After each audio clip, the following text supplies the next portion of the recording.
The NBA has now 100% progressed into the second round of the playoffs. The first Eastern Conference matchup starts on Monday. This is the preview and breakdown and predictions of the Knicks versus the Pacers. Let's get on into it.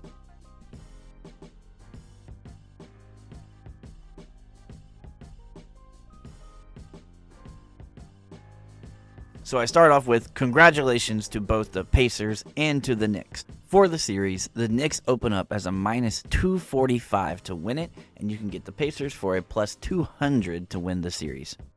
As for game one, as we know, the better seeds get the first two at home.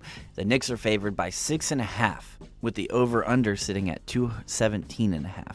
Even though the Knicks were the 2 seed, a lot of people, including myself, thought Philly would knock them off. In my first round predictions, I was 7-1 for the series predictions, and in all but one of those, I actually got the correct number of games completely right. The one series that I did get wrong was the New York Knicks and the 76ers.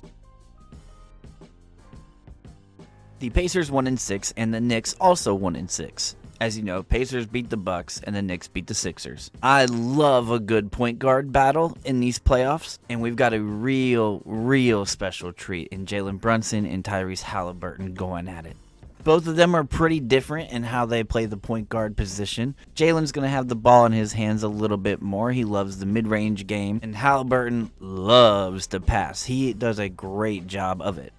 HALIBURTON creates so much attention that it makes it so much easier for his teammates to find better shots. I noticed the whole series the Bucks cared so much about Tyrese's shot that it got Siakam, Turner, and others just wide open shots.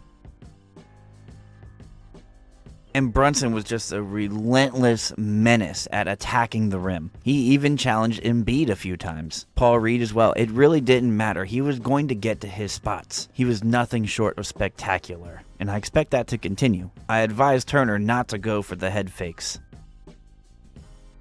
Through the postseason, the Pacers are the number 2 team in points per game, while the Knicks are number 4.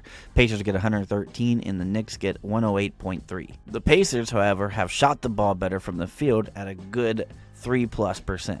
The Knicks cannot afford to have that happen to them. If the Pacers do shoot better than them in the series, I don't like how it goes for them. As for threes made, the Pacers are second only to Boston in threes made in the playoffs per game. However, the Knicks shot at about 2.5% better.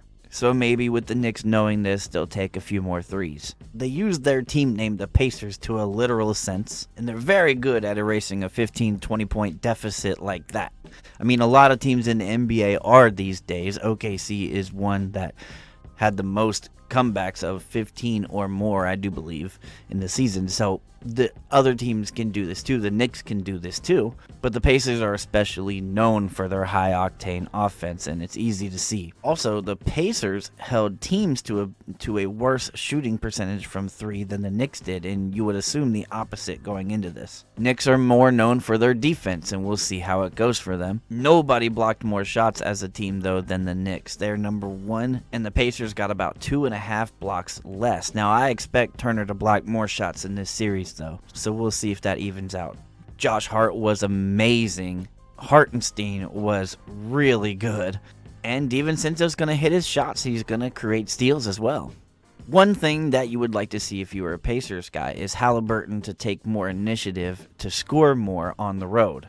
He might be shooting better on the road, but he's only averaging 12.3 points on the road on just over 10 field goal attempts. While at home, he averages about 20 points per game on 18 field goal attempts. And I think on the road against the Knicks, especially in the first couple of games, HALIBURTON's going to have to shoot more than 10 times. And this right here is where Brunson has him. In 3 road games for Brunson, Brunson's averaging even more points. In fact, he's averaging a staggering 42 points per game in 3 road games in the playoffs.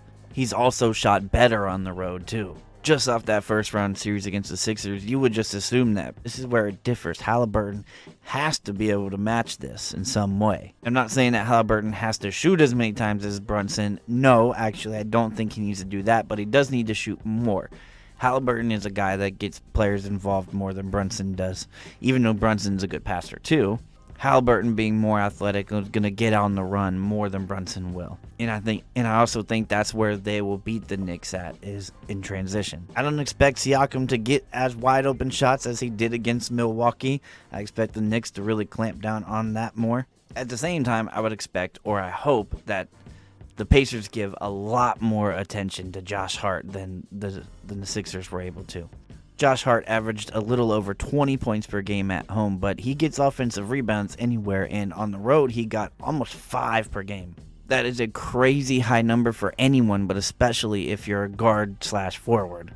And the Pacers will have to clean this up. I imagine that they will pay attention to this, though. I mean, you've got to, right? The Knicks are great overall at getting offensive rebounds. And you've also got the factor of OG Anunoby versus Pascal Siakam. They were teammates at Toronto for a number of years, and I think that's going to be a fun, friendly competition between the two. And I can't wait to see it overall. All right, it's prediction time, and the Knicks are favored, and I get that. I think that the Knicks are going to win game 1, and I think they're going to end up with a 2-1 lead, and then the Pacers figure something out, and then the Pacers get more involved on offense, and they clean up their act, and I think the Pacers go on to win in 7, which means they would have to win at the Knicks for game 7. They would have to do this.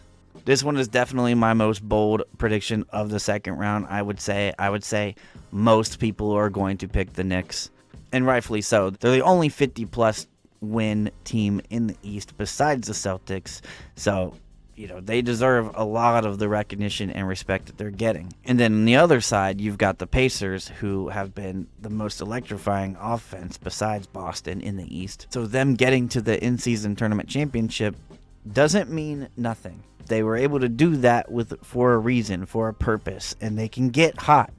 Is basically what I'm saying is they can get hot enough to beat anybody. My 3 biggest keys for the Pacers: keeping the Knicks off the offensive glass, fouling less, especially Brunson, and Halliburton taking more initiative on the road. I don't want to say stepping up, because he does step up, but doing a little bit more scoring on the road. Hey, and if you like the other matchups too, maybe you're a fan of the other teams, get ready for OKC Dallas, and then the Cavs versus Boston Celtics coming very soon. But that's it for now. You'll catch me in the next one.